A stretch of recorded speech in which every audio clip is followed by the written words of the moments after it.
Psalm 90, verse 10. We live about 70 years, or if we are strong, 80 years. But most of them are filled with hard work and pain. Then suddenly the years are gone and we fly away. Ang nakatakda, pinaka-normal na buhay daw ay 70 taon at kung malakas, 80. Minsan kulang, pumupunta na sa Diyos, minsan sobra, bonus. Pero ano pa man yun, marami o konting mga taon, marami daw na hirap, kalakip ng buhay. At pagkatapos, tayo'y pumupunta na sa kabilang buhay. Because people grow old. Dahil tayo'y tumatanda, ano ang dapat tandaan? Salamat Panginoon dahil sa buhay na nagmumula sa inyo. Ipinahihiram niyo mga sandali. Salamat sa lahat ng ipinalalasap niyo sa aming mga karanasan. Sa sandaling ito, patuloy niyo po kami, Panginoong, pakapuspusin ng inyong Espiritu. Salamat sa inyong pagpapatawad at paglilinis. At ngayon humihiling kami ng katuruan, kaliwanagan, pag-akay mula sa inyo. Kayo po ang mangusap, Ama. Hinihiling namin ang lahat sa ngalan ng iyong anak na si Jesus. Because people grow old. Ecclesiastes 12:1, keep your Creator in mind while you are young. Habang maaga, habang bata pa, isa-isip na ang Panginoong lumikha sa atin. Which really means live correctly on time. At paulit-ulitin ko yung word na on time, which the dictionary defines as meeting an appointment. Meeting a prescribed time. A time set by someone else or something else. Kaya pag sinabing on time ka, nando ka sa usapan, may kausap, may katipan, o may nagtakda ng oras. Live correctly on time sa itinakda ng Diyos as early as possible.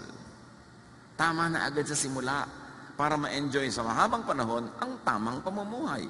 Hindi kung kailan matanda na tsaka palang itatama. Napakarami ng dalang pasanin na bunga ng mga kamalian. And live correctly in time. Tanda ko yung turo sa amin ng English teacher namin nung high school, ni Dr. Arsenia Lagasca. Dinefine niya yung on time at in time. In time naman means early enough. Not too early, not too late. Tama lang, bagay pa rin, pwede pa, at pwede na. So you arrive on time for an appointment, but sometimes you arrive in time for the meal. Na tiyempo, tama-tama, pwede, kahit hindi yun appointment. And you live correctly not only on time, but also in time, whenever possible. Tuwing pwede, kung pwede na at pwede pa, live correctly. In fact, because people grow old, live correctly now, all the time. Bakit? Kasi ang itinatanim, inaani. Ano bang ibig sabihin ng godly life? Marami. Pero sa ating purposes today na may kinalaman sa pagtanda, magtanim ka ng kailangan mong anihin. Bukas, sa makalawa, sa isang linggo, o magtanim ka ng gusto mong anihin. Yun ang tamang pamumuhay. Gusto mong mahalin ka ng kapwa, magmahal ka.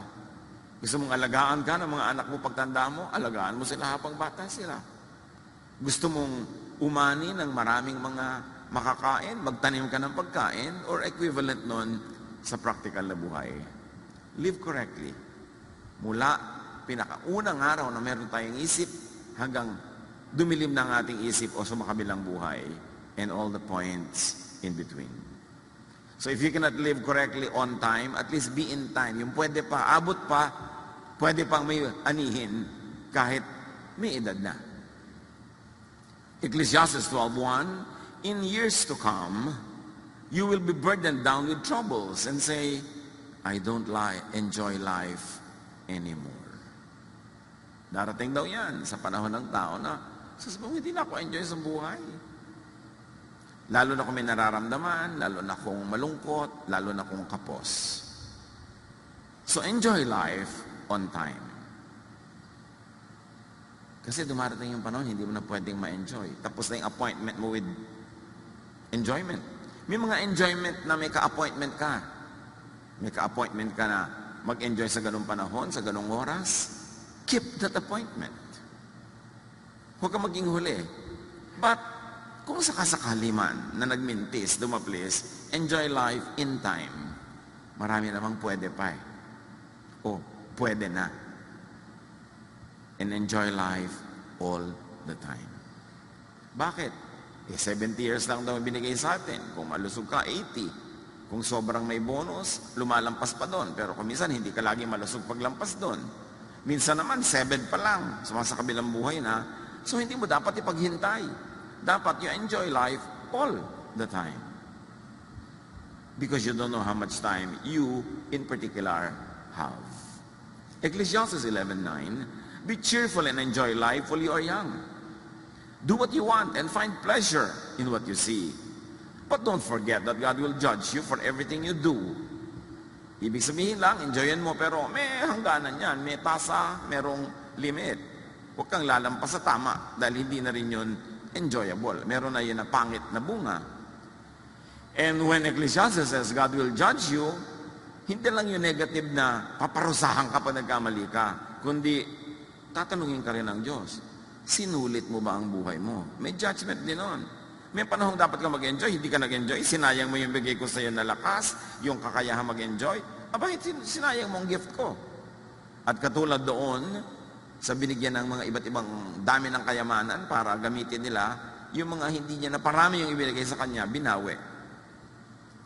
Hindi lang tayo binibigyan ng Diyos ng oras sa mundo para magtrabaho na magtrabaho at maglingkod na maglingkod.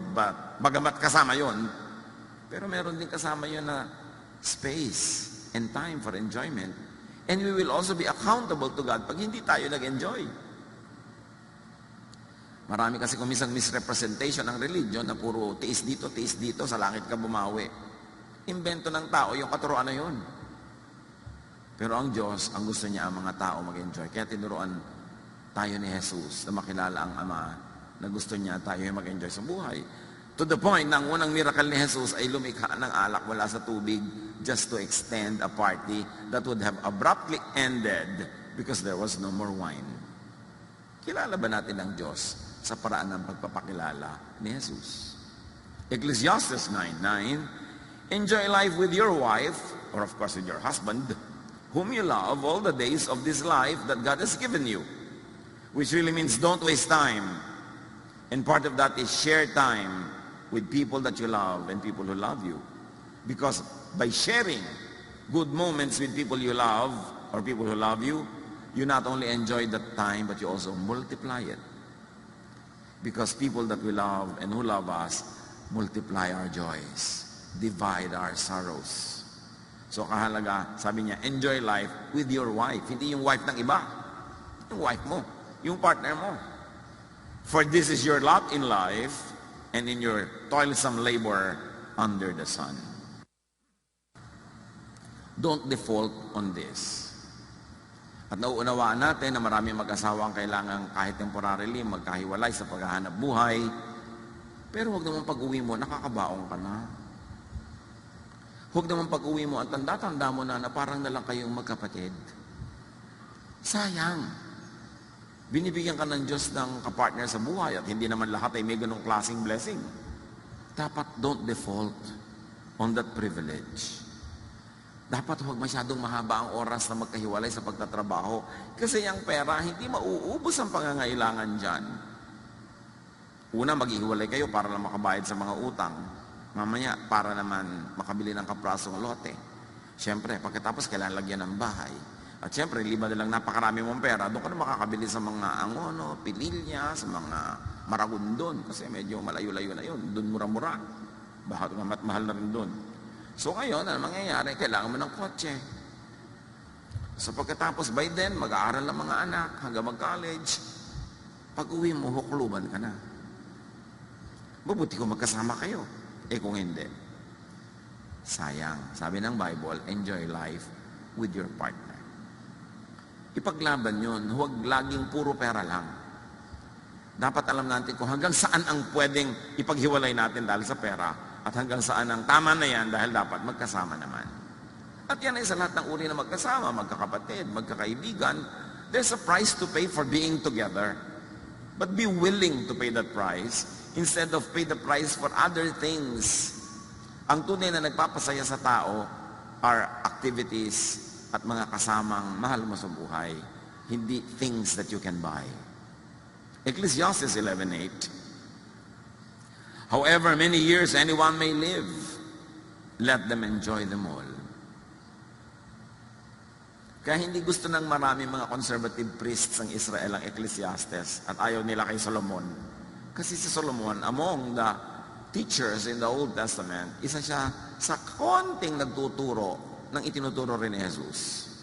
That you must enjoy life because it's a gift from God. So kay short, kay long, huwag magpalampas, huwag maghintay. Kaya kuminsan ako rin ay medyo naawa sa mga kababayan natin, mga OFW, nasa abroad, ang lahat ng kinikita halos ipadala sa pamilya. Magbubukas ng isang sardinas, sa umaga, aalmusalin niya yung isang piraso, sa tanghali, yung isang piraso pa, at sa gabi yung pangatlong piraso, araw-araw ganun halos, ipapadala mo lahat. Hindi makakain ng masarap, tapos puro delata, puro mga elado ang kinakain. So ang nangyayari, nagkakaroon ng stomach problem. Pag uwi dito, may mga health problems, hindi na makarecover. At yung mga hindi niya nakain na matagal, hindi na halos din makain pagdating ng panahon. Kaya dapat meron ka ring isineset aside na hindi balik kahit magpapadala ako sa pamilya, kahit nagpapaalak ng mga anak. There are moments na papasarapin ko naman yung pagkain ko. Hindi ako lagi magtitipid at magtitiis. Kasi nga, nagtitiktak ang orasan, hindi mo alam kung kailan ka sa kabilang buhay, kung ma-enjoy mo pa ba yung nakalaan ng Diyos na dapat mong ma-enjoy. Kaya sabi sa Ecclesiastes 11:8, but let them remember the days of darkness, for there will be many. So kung hindi naman yung dark ngayon, yung araw na to, huwag mo nang gawing dark. Enjoyin mo na yung kanyang kagandahan. Kasi may mga araw na hindi mo maiiwasang, di talaga kagandahan ang mga magaganap. So habang wala yun, enjoy whatever is available to enjoy today.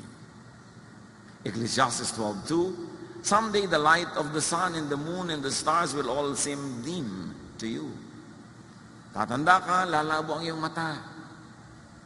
So enjoy the sights on time, in time, all the time. Lalabo daw ang mata, kaya kailangan habang nakakabasa ka, magbasa ka, nakakapanood ka, manood ka, nakakakita ka, tumingin. Kaya nga kuminsan, lagi natin pinapayahan yung mga sobrang mahilig mag-selfie, gagastos ng maraming pera, pupunta sa mga magagandang lugar, hindi naman nila actually natitingnan yung lugar. Kasi busy-busy sila magpa-picture na magpa-picture. So pag tumingin ka sa mga travel picture nila, hindi mo naman nakita yung lugar, sila ang nakita mo. Sayang, nagpunta ka pa doon, dapat yun. Hindi ka nag-take ng picture, o mag-take ka ng konti, pero manahimik ka, tingnan mo, titigan mo, kasi baka hindi ka na bumalik doon uli. Iba naman siyempre, pag personal mo nakikita, kesa nakikita mo lang sa Facebook. Ecclesiastes 12:2, rain clouds will remain over your head pagdating ng araw. So habang maaga, go out. Kasi uulan at uulan, darating yung mga panahon na hindi pwede. Be out. Live your life. Live your truth. Enjoy your life. Kasi hindi mo alam kung kailan yung deadline ng earthly life mo. Ecclesiastes 12:3, your body will grow feeble, your teeth will decay, and your eyesight will fail. Hihina ang mga kasukasuan, maglalaglagan ang mga ngipin, lalabo ang mata, therefore be active habang kaya. Kung pwede na, active na. Kung pwede pa, active pa rin. All the time. Because you have all the time to be old. If you'd be given many, many years. Huwag ipaghintay. Dapat everyday meron kang konting bakasyon, kahit ilang minuto. Bakasyon from others. Yung matahimik naman yung tenga mo sa bunganga ng kasama mo. Alam, meron ka ilang minuto man lang na everyday na ganun, huwag mo ipaghintay ng after 1 year, tsaka ako magbabakasyon. Kasi baka mamaya, bawian ka na ng buhay, hindi na dumating yun. So meron ka dapat ine-enjoy na konting, kahit konti lang na pagkain everyday, hindi magtitiis ka, next month na ang kain. May konti kang iniaagaw. May konti kang time to enjoy, to relax, every day. Because the Lord's blessing is new every morning. You must not allocate the blessings for today para bukas. Gamitin mo ngayon. And you must not borrow tomorrow's blessings para naman splurge mo today. May panahon, kaya nga dapat on time. Ecclesiastes 12:4, the noisy grinding of grain will be shut out by your deaf ears. But even the song of a bird will keep you awake. Bakit nga ba? Pagka tumatanda na, humihina na tenga, isinisigaw mo na hindi pa marinig. Pero kung minsan man, huni lang ng ibon, hindi makatulog. Therefore, habang kayang-kaya pa ng tenga, listen, hear what you want to hear. Kung gusto mo ng ganong music, kung gusto mo ng ganong nadidinig, pakinggan mo siya. At huwag nating takpan ng tenga ng kapwa natin para huwag iparinig sa kanila yung gusto nilang marinig. At huwag nating laging punuin ang boses natin ng mga tenga nila. Dahil hindi naman tayo sure kung yun ang gusto nila marinig. Hindi ko mo, asawa mo, partner mo, kapatid mo, kaibigan mo, lagi nang yung punong-puno na yung tenga, umaapaw na yung tenga niya sa boses mo. Kailang bibigyan mo siya ng pahinga. Kasi baka hindi yun ang gusto niyang marinig sa oras na yun. Ecclesiastes 12:5, you will be afraid to climb up a hill and walk down a road. Darating ang panahon, konting burol lang, ayaw na akyatin, o ayaw mong bumaba. So, habang kaya, habang pwede na, at habang pwede pa, climb, walk. At huwag tayong mga hawa ng ating mga takot. Kung natatakot kang sumakay ng aeroplano, huwag mong takutin ang lahat. Sasakay ka. Hindi ka ba nininervyo sumakay? Hindi ka natatakot pagka may tagtag? Hindi ka ba naiisip na may crash kahapon? Yung ganun. Yung mga takot mo, sarilinin mo na lang. Huwag mong takutin ang iba. Kasi ikaw nga, kinukulong ng takot mo eh. Di ba? Nakakadena ka, nakakulong ka dahil takot ka. Tapos gusto mo ikadenad yung iba. So, huwag kang manghawa ng fears. In fact, set people free from fears. Ecclesiastes 12:5 and 7, your hair will turn as white as almond blossoms. You will feel lifeless and drag along like an old grasshopper. Huwag naman kayo ma-depress sa mga binabasa natin, ha? Kasi hindi depression ang goal nito. Kundi ma-realize mong darating yon, so bago dumating yon, dapat samantalahin mo ng panahon. At pag dumating na yon, tanggapin mo. We each go to our eternal home, and the streets are filled with those who mourn. So our bodies return to the earth, and the life-giving breath returns to God. Yun ang good news. Igugupo ang katawan mo, huhina, para bumalik sa lupa. Pero may namang good news yan eh. Yung spirito mo naman, babalik sa Diyos. Tiyakin mo lang, bago mo isole yung katawan mo sa lupa, sulit. Hindi mo nagamit yung katawan mo dahil puro espiritu lang inisip mo. Puro sa kabilang buhay, nandito ka pa. Pag nandito ka, nandito ka. Pag sumakabilang buhay ka, sumakabilang buhay ka. Heaven can wait. And you have all the time for eternal life. And it is so long. So dapat yung buhay dito, buhayin. Because you will not be in your body again. You will not have your physical body for long. You will not always be physical. Because a time will come and you will just be a spirit. So live in the body all the time. Basta pwede na at hanggang pwede pa. Kaya on time and in time. In other words, get physical. Sobrang dinidemonize sa mga religious people yung to get physical. Kung ayaw ng Diyos ng katawan, ba tayo binigyan? Di dapat lumulutang-lutang lang tayo na para mausok-usok. Binigay sa'yo ng Diyos yan, alam ng Diyos ang ginagawa niya, huwag mong sayangin, huwag mo aksayahin. Enjoy and engage the senses. Binigyan ka ng mata para makakita, hindi para ipikit. Tenga para makarinig. Ng panlasa para kumain. Binigyan ka ng katawan para isayaw, ilundag, umakyat, maglambitin. Live life to the fullest and enjoy sensations because the senses are from God. Feel and be felt by those around you.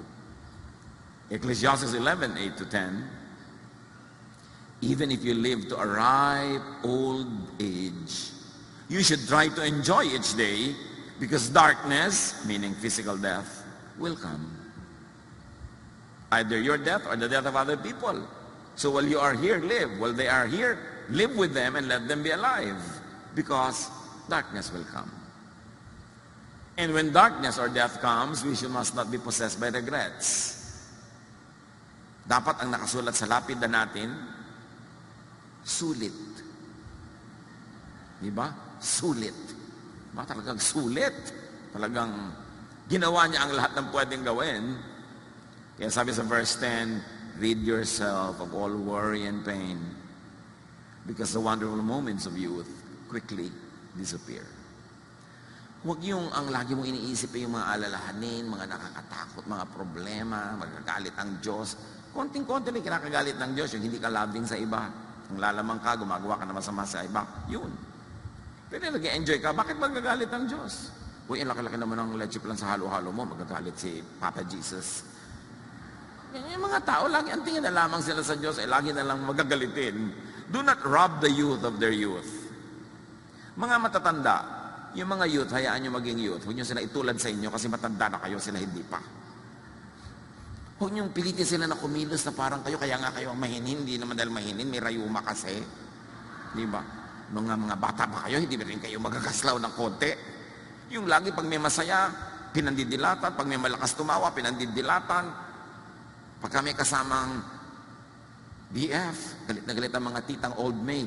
Ano inggit? Ayun nyo mag-enjoy ang mga bata. Itutulad nyo sa inyo.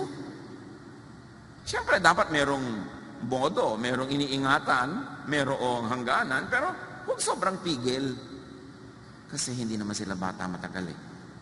Sandali lang. Sandali lang. Pag lumampas, kaya tuloy ang tanda na, doon nagbabata-bataan. Kasi bumabawi. Do not fast forward old age because you have all the time to be old. Meron pa, huy, ang tanda mo na, ba't ganyan ang suot mo? Kailan ko pa isusuot sa burol? Hindi ko na nga naisuot nun, hindi ko pa isusuot ngayon. Pipigilan mo pa ako. Puro tayo pigilan ng pigilan. Ba't nga ba? Anong culture yon? So prepare for and address senior issues like illness because it will happen 99% of the time. Therefore, as early as possible, live as healthfully as you can.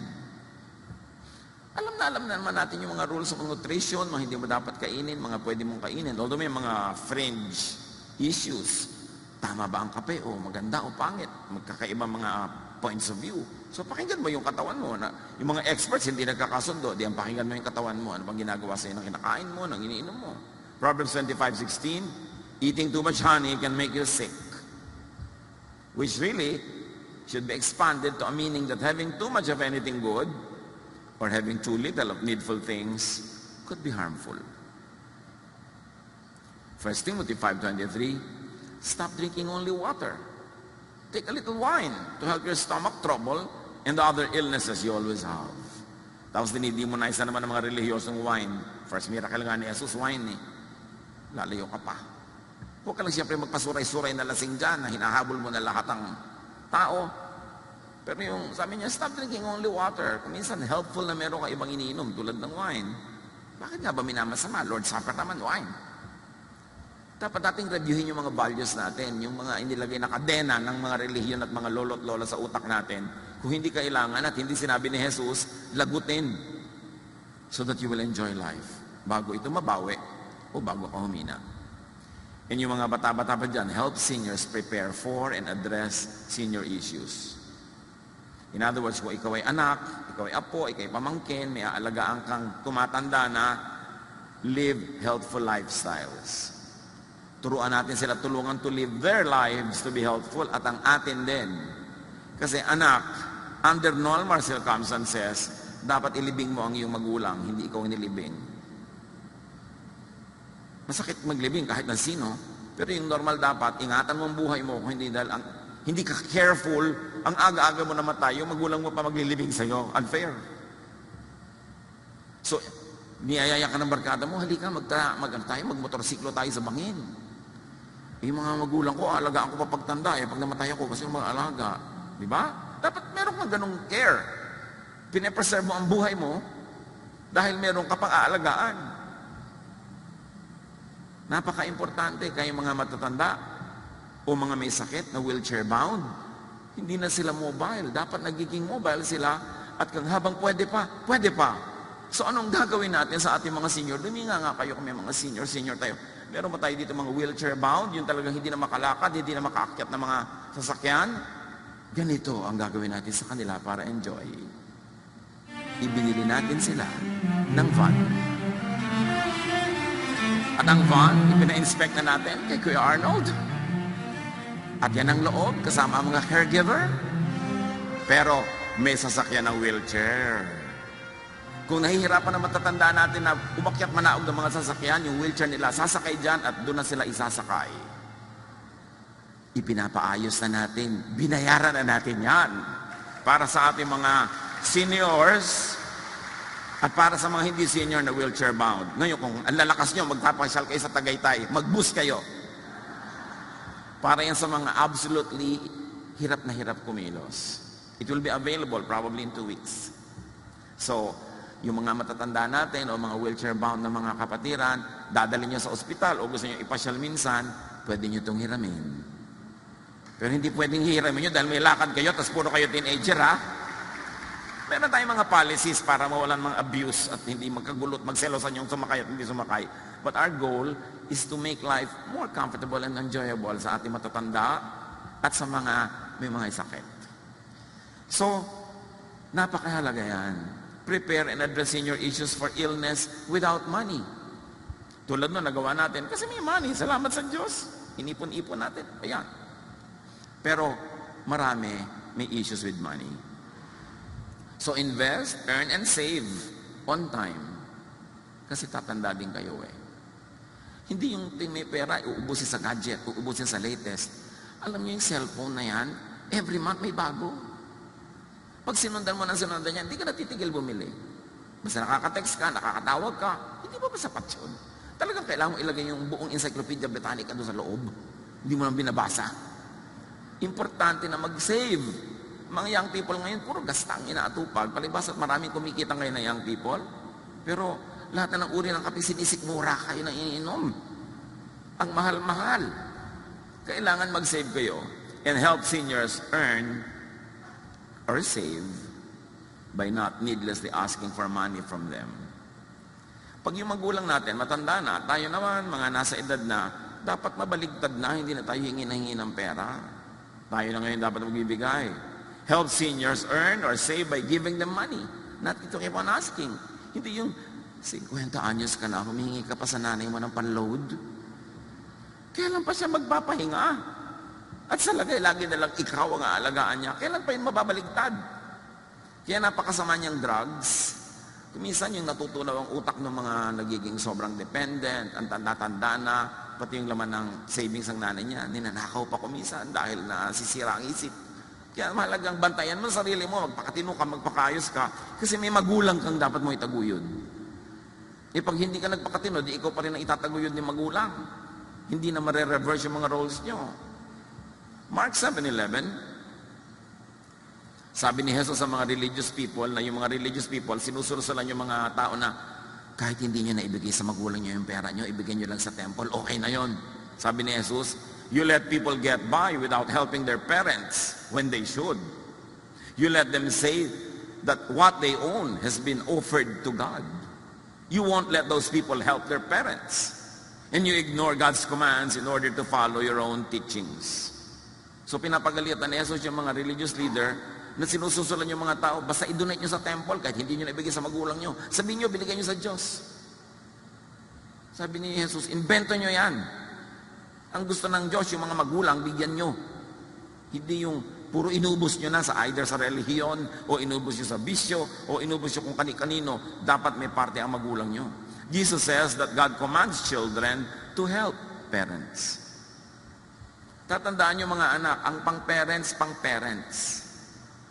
Sabi yun ni Jesus, ang pang-temple, pang-temple, ang pang-gimmick, pang-gimmick. Pero ang pang-parents, hindi dapat yan nabubura. Kahit mag-asawa ka pa, magkaanak ka, nandiyan yung magulang mo, hindi siya dapat nabubura sa listahan ng mga bibigyan mo. And parents also should do the same. Kasi may mga magulang naman na hindi naman nagiging mabuting magulang. Yung pera nila, pang kanila lang. Hindi nila buhayin yung mga anak nila. Inuubos sila sa sarili nilang mga lakad, sarili mga bisyo. Sabi ng 2 Corinthians 12:14, children should not have to save enough for their parents, but parents for their children. Yan ay sa mga bata pang children, ha? Sabi, bata pa ang mga anak, hindi kailangan sila ang bumuhay sa magulang. Dapat magulang ang bumuhay sa kanila. Pero pag tumanda na yung mga magulang at may edad na yung mga anak, baligtad naman, sila naman ang bubuhay sa magulang nila. You exchange places. You reverse roles. Pero sabi, hindi ang bata-bata pa ng anak mo, doon ka na nakaasa, ang lakas-lakas mo pa. Yung mga anak mo ang aasahan mo. No.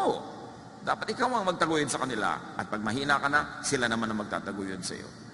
We should prepare and address senior issues like illness without care or caregivers. Yan ang concern ng mga matanda. Paano kaya pagtanda ko? May mag-aalaga kaya sa akin? Kaya ang mga matatanda, mga magulang, sinusuri ang mga nobyo-nobya ng mga anak nila. Ang tinitingnan ng magulang, ito kayang babaeng ito na girlfriend ng anak ko, alagaan kaya ako nito pagtanda ko? O bubulagin niya lang yung asawa niya na anak ko na huwag na akong pasyalan. Mag-shopping na lang sila. So, kaya mga magulang nakatingin na ganyan sa mga nobyo at nobya niyo. Kasi, kasali yan sa equation. So, assure your seniors of your devotion and readiness to care for them. Hindi sila kahit kailan dumating sa one moment ng pagdududa kung aalagaan niyo ba sila o hindi, kung sila tumanda. And be willing, ready, and able to give care. It's part of the deal. Life is like that. And Jesus was very clear about it. Ang humanidad, mula nung unang-unang tao hanggang ngayon, patuloy tayong nabuhay dahil ang bata ay inaalagaan ng magulang at pagtanda ng magulang ay inaalagaan ng anak na nagkaedad na. At yung anak na yon ay magkakaanak, aalagaan niya yung anak niya, at tatanda siya, aalagaan naman siya ng anak niya. Pasalin-salin, generation to generation to generation. It's not only a tradition, it is the order of things. It is the order of God. Dapat ganon. So, assure seniors of your devotion and readiness to care with them, especially when you begin to move from single to in a relationship. Meron namang mga young people, 3 araw pa lang kilala tong lalaking to, itinakwil na ang magulang. Nakindatan lang sa mall. Itinakwil na ang mag-ama't ina. Lalo naman, you care for your parents and be very, very clear about your love when you change from single to married. Meron naman pag nakapag-asawa na, nalilimutan na yung magulang. Or, lalo na pag nalagay kayo sa from single to it's really complicated. Huwag niyong isama ang mga magulang niya sa complication. Lagi steady ang relationship niyo with them. No? Napaka-importante yan. Si Ruth nga at si Naomi, magbiyanan pa lang ito. Sobrang pagtitinginan na hanggang ngayon pinag-uusapan pa natin. Namatay ang asawa ng manugang na anak ng biyanang babae. Yung manugang ayaw niyang humiwalay sa biyanan niya. Ruth 1:16-17, Ruth answered, "Please don't let me tell you to leave you." Pinapawala na kasi siya ng biyanan niyang babae para makapag-asawa siya ng iba at magkaroon ulit ng panibagong buhay. Sabi niya, "No, I won't leave you. I will go where you go. I will live where you live. Your people will be my people." Sabi ni Ruth.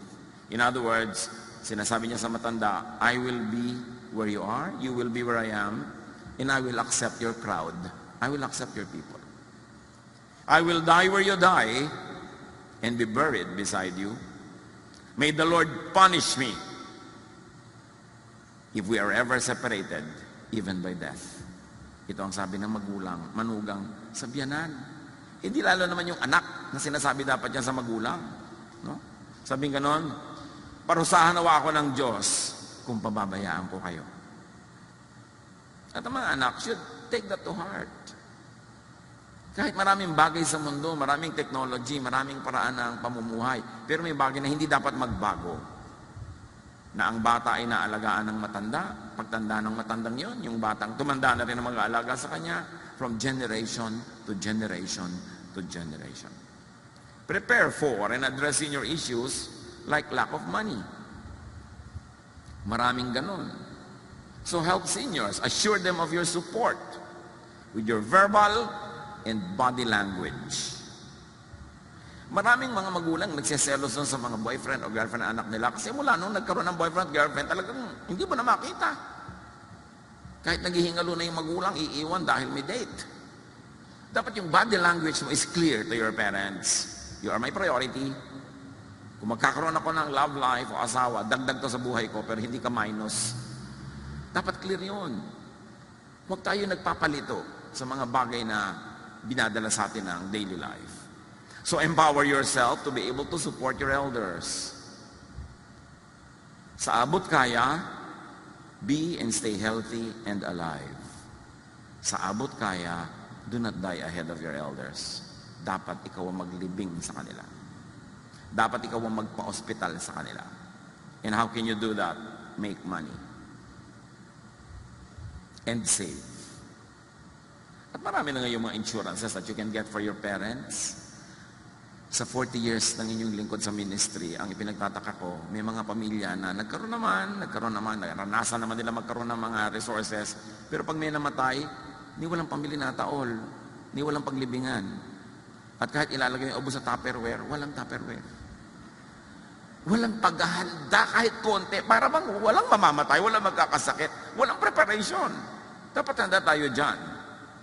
1 Timothy 5:4, if a widow has children or grandchildren, o sabihin na natin, if any elder, may mga itinataguyod siya mga bata, they should learn to serve God by taking care of her, as she once took care of them. This is what God wants them to do. Pag daw merong matanda, lalo't na namatay na yung partner niya, di nag-iisa na siya, malungkot na siya, wala man lang kumakamot ang likod niya. Sabi ganon, yung mga inalagaan niyan, mga anak, mga apo, dapat siyang alagaan. Tulad ng naging pag-aalaga niya sa kanila. Sabi, ito ang kagustuhan ng Diyos. Kaya naman mga magulang, mga tiya, mga tiyo, alagaan yung mga bata. Habang bata sila, kung paano nyo gustong alagaan nila kayo pagtanda nyo. Meron naman mga magulang, iniluwal ka lang, yun lang, wala nang ginawa sa'yo, hindi ka inalagaan, man lang. Tapos kung mag-expect later on, akala mo naging ulirang ina, kung makapanghingi, kung makaasa. Dapat ibagay-bagay naman din natin kung paano natin panalaki mga anak natin. Ibagay-bagay naman natin yung mga hinahanap-hanap natin sa kanila ngayon. Pero mga anak, whether or not, naging napakabuti ng mga magulang nyo or not, outdo them in doing good. Higitan nyo ang ginawa nila sa inyo. Higitan nyo ng mabuti. Kasi Diyos naman ang nakakaalam. Diyos ang nakakabatid. At Diyos ang nagpaparusa sa hindi marunong tumanaw. Diyos naman ang nagbibigay ng pagpapala sa marunong tumanaw. Kaya sabi niya, honor your father and your mother so that your days may be blessed and may your life may be long. Yan ang kaisa-isang utos na may kakabal na pangako eh.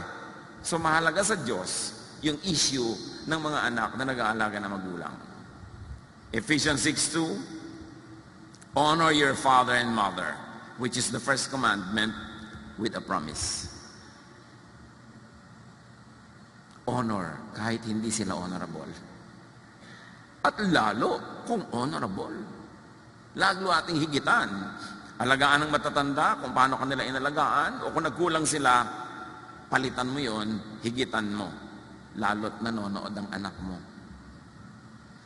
Kung paano nyo ituring ang mga magulang nyo, no kayo ituturing na inyong mga anak. Kailangan may mga bata kayong pinapalaki, nakikita nilang dumadalaw kayo sa mga lolo't lola, dumadalaw kayo sa mga may sakit. Binibigyan nyo, inaabutan nyo yung mga matanda sa pamilya nyo. Nakikita yun ng mga bata, train up a child in the way he should go, and when he is old, he will not depart from it. Itrato nyo ang matatanda sa pamilya nyo kung paano nyo gusto itrato kayo ng mga bata ngayon na sila ang tatanda at kayo magiging hukluban. So paano nila kayo itatrato? What example do you show them? Prepare for and address senior issues like aloneness and loneliness. Huwag iwan-iwanan ng mga matanda, ay mapapagod lang po kayo, dito na po kayo sa bahay. Actually, ay mo lang mapagod, ang bagal-bagal niyang kasama. Di ba?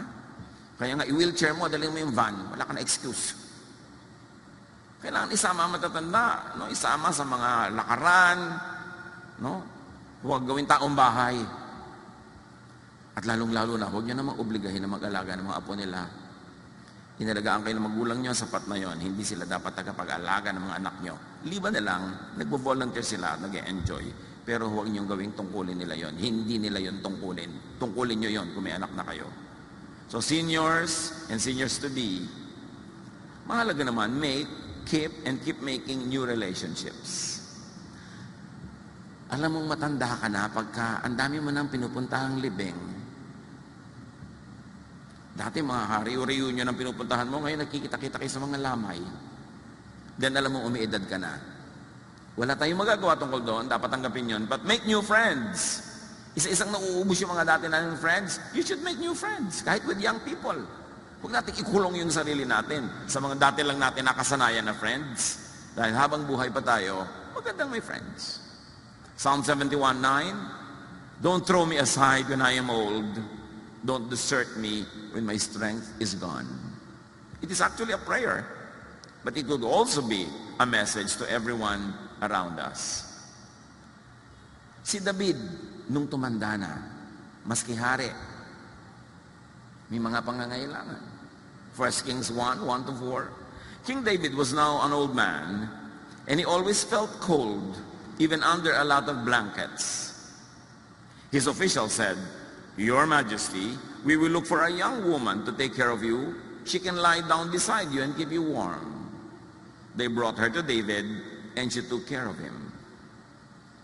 Yung mga iba naman mga chismosa, biyudo na nga ito, may edad na, tas nakitang may kasama ang bata-bata. Ang bata ng kasama, nakita mo ba? Anong gusto niyong isama? Mas matanda pa sa kanya, di aakayin pa niya? Matanda na nga siya, gusto niyang ma-encourage sa mga bagong dugo na masigla. Kailangan mo kumuha pa siya ng mas matanda pa. Yun naman mga chismosa, lagi na lang, kita-kita mo yung kasama. Yan ang mga killjoy sa buhay, no? Mga malulupit ang dila. Alam niyo ang napakalupit ng chismis? Pag chismosa kayo, dahil niyo si Hitler. Sa dami ng mga sinusugatan at mga pinapatay. Yung tao, hindi mo alam kung anong problema pinagdaanan. Ba't buhay pa siya ngayon? Paano siya nag-survive? Tapos nag-enjoy siya ngayon, mamasamain mo na. Hindi mo naman alam ang buong buhay niya. Hindi mo alam ang background. Ano niya, napakarami nating hindi alam para tayo manghusga. We don't know. Kung minsan makikita mo, merong isang tao, uy, bakit naman yung tao na yan, maluwag sa buhay, yung mga kapatid niya, ang hihirap, di malang tulungan. Anong malay niyo kung naghihirap na nga siya katutulong? Anong malay niyo kung wala kakwenta-kwentang tulungan yung mga kapatid niya? Huwag niyo i-judge. You don't know. But people are only just trying to survive. People are trying to make sense of life. And people are trying to make the most out of the little that there is. So help by assuring seniors of your presence, by providing seniors with your presence. O kung hindi nyo sinasamahan ang mga nanay nyo, mga tatay nyo, ibilin nyo ng kasama. Ikuha nyo ng caregiver. Sabihin nyo, nanay, manood po kayo ng sine, libre naman ng senior, o etong kasama nyo, libre nyo na rin. Pag nilibre ko na, hindi ko kayo pwedeng samahan, pero eto, ganon. Pero huwag nyo silang bulukin sa bahay. John 21:18, I tell you for certain that when you were a young man, you dressed yourself and went wherever you wanted to go. But when you are old, you will hold out your hands, then others will wrap your belt around you and lead you where you don't want to go. So dapat hindi ganun ang mangyari. Kahit matanda na siya, kahit kayong gagastos, respect their wishes. Kung anong gusto nilang puntahan, sino gusto nilang kasama. Addressing your issues like concern for the vulnerability and helplessness of their loved ones. Nakakakita ba kayo ng mga pelikula na mamamatay na yung matanda, naghihingalo na, nalalagot ang hininga, sasabihin, teka, alagaan yung kapatid nyo. O magbibilin. Kasi concern ng isang matanda, yung iba niyang mahal sa buhay na talunan sa buhay, mga dehado. So, i-assure nyo sila sa abot ng inyong kaya na yung mahal nila na maiiwan, mamahalin nyo rin in their place. Tatangkilik nyo rin para tahimik sila. Genesis 37:3, Jacob loved Joseph more than he did any of his other sons because Joseph was born after Jacob was very old. So in other words, mas minahal nitong magulang yung anak na yun kasi ang tanda na niya nung isinilang si Joseph. Hindi na niya nabigyan ng first class care. So, Nagme-makeup siya, binibigyan niya ng ganitong balabal, binibigyan niya ng care. Ganun talaga ang tao. So mahal yung magulang nyo, mahalin nyo rin yung mga mahal nila. Para matahimik ang loob nila. Kung ikaw naman yung anak na laging inaalala o alalahanin, help seniors by strengthening yourself. Ang pinakamagandang regalong maibigay nyo sa magulang nyo ay yung hindi na nila kayo iniisip at inaalala. Kasi okay naman kayo. So gawin mong okay ang buhay mo para mawala ka sa listahan ng mga pinoproblema na yung magulang. Proverbs 13:1, children with good sense accept correction from their parents, but stubborn children ignore it completely. Nagwawalda sila ng buhay na later on naman magulang nila ang nagsasuffer. Proverbs 28:7, you disgrace your parents and you make them worry if you make friends with worthless nobodies. Kaya concern ng mga magulang kung sinong kaibigan mo, sinong kasama mo. Kasi kung pahamak yung mga yan, mapapahamak ka. Kung mabuti sila, mapapabuti ka. So huwag ka dapat na-o-offend kung yung mga magulang mo, minsan, sinusukat at sinusuri yung mga kaibigan mo. Yun lang interest mo ang kanilang nasa isip niyan. Proverbs 29:3, if you love wisdom, your parents will be glad. But chasing after bad women or men will cost you and your parents everything. Your choice of jowa will directly affect your parents. So isip-isipin niyo kung sino yung jowa. Sabi ng matatanda, ano ba yung jowa? Nabibili po yun sa grocery. Ipagtanong niyo. Proverbs 28:24, if you cheat your parents and don't think it's wrong, you are a common thief. Sabi ni Jesus, give to Caesar what is Caesar's. Extended. Give to nanay what is nanay's, and to boyfriend what is boyfriend's. Huwag niyong inaalis ang magulang niyo sa equation kahit sino man ang pumasok at lumabas sa buhay niyo. Kasi permanent ang relasyon niyo sa inyong magulang. Sa inyong mga sweetheart, hindi pa nga lagi Pahalagahan yun. Help seniors by assuring them of your willingness and ability to help those they care about. 1 Timothy 5:8, people who don't take care of their relatives, and especially their own families, have given up their faith. They are worse than someone who doesn't have faith in the Lord. Sino doong mas masahol pa sa walang pananalig sa Diyos? Yung pinapabayaan ang sariling pamilya. Seniors naman, siyempre, behave. Encourage the young people in your family to be very helpful and kind to you by behaving. Huwag umabuso. Yung iba naman, abuso na. Alam niyo naman na swelduhan lang yung anak niyo. Kahit hindi pa 15 o katapusan, hingi na kayo ng hingi na kung ano-ano. Ano siya? Magician. So dapat igalang din natin yung limitasyon ng ating mga anak. Huwag yung nagpapa-baby-baby tayo sobra na nagkakalubog-lubog na sila sa utang. Dapat lumagay sa lugar ang lahat. Tama ang kilos ng anak, tama ang kilos ng magulang, tama ang kilos ng mga biyanan, ng mga manugang. Yun ang peace on earth. And prepare and address your issues like death and afterlife. Prepare for yours and prepare for your parents, your elders' departure, their graduation. Mahalaga yun. About growing old, do not worry. Wala ka rin naman magagawa kahit ka maglala. O kung talagang kuminsan dinadapuan tayo ng worry, minimize worry. Itaboy, kontian lang. Sabi ni Jesus sa Matthew 6:25 and 27, I tell you not to worry about your life. Don't worry about having something to eat, drink, or wear. Can worry make you live longer? Why do you have such little faith? Ipabahala sa Diyos ang hindi natin kayang saklawan. Do what can be done on time and in time. Ecclesiastes 3:1 says, there is a time for everything, and there's a season for every activity under the heavens. So mayroong time, an exact spot for appointments with life. Yun yung on time, and there's an extended time called a season. Yun yung in time. Pwede na, pwede pa rin. May mga exact, mayroong mga hindi exact. Pero may oras para sa lahat. Make preparations for and attend to your elders' golden years and to your own. Seek spiritual and emotional stability as early as possible so that you will enjoy a long life of stability and seek financial security and independence as early as possible. Mahirap kung mawala sa hirap yung pamilya na iisa lang kumikita, lahat gumagastos. Dapat yung lahat ng members may kanya-kanyang paraan ng pagkita kahit konti-konti. At nagko-contribute sila by saving resources and by investing. Hindi nagkapera ka, shopping agad. Hindi mo isiping magnegosyo kahit konti. Kailangan may ibang kumikita. Hindi pwedeng one income lang isang household. Unless pagkalaki-laki ng income na yon, nakagapos kayo lagi sa budget. Yung lagi natin ipinagdiriwang the woman of Proverbs 31, because the woman of Proverbs 31 works hard and smart, makes good money, and she does good to her family and to her neighbors, to the needy, because she manages her life, her family well, she could be cheerful about the future. Sabi, she can laugh at the days to come. Mangingiti lang siya, kakayanin niya ang anumang dumating, kasi meron siyang inipon, patuloy siyang kumikita, at maganda ang kanyang relasyon sa mga tao sa kanyang paligid. Proverbs 31:25, she is strong and graceful, as well as cheerful about the future. She can laugh at the days to come.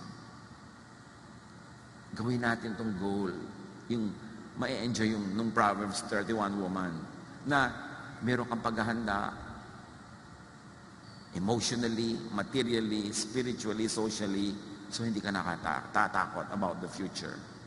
Every time, all the time, grow spiritually. Serve in God's work whenever you can, habang malakas ka pa. At the same time, kasabay, enjoy life, every period of your life. Then meet your Maker. Yun ang buhay natin. Kailangan lang, huwag iwasan, make the most out of it. Be wise. Be a person of wisdom, and be kind to your elders, kasi tatanda ka rin. Dear Lord, thank you that you care about us. Na meron kang inilaan na kasiyahan, tungkulin, trabaho para sa amin, bilang bata, bilang kabataan, bilang young adult, at bilang seniors. Lahat ng periods of our lives, alam niyo, Panginoon, at may ibinigay kayong assignment, at ganoon din may ibinigay kayong mga privileges. Teach us to be wise, to know all those, so that we can do our part and get our share. Pagbulay-bulayan natin, mga kapatid, ang kahulugan ng mga ito sa ating pang-araw-araw na buhay.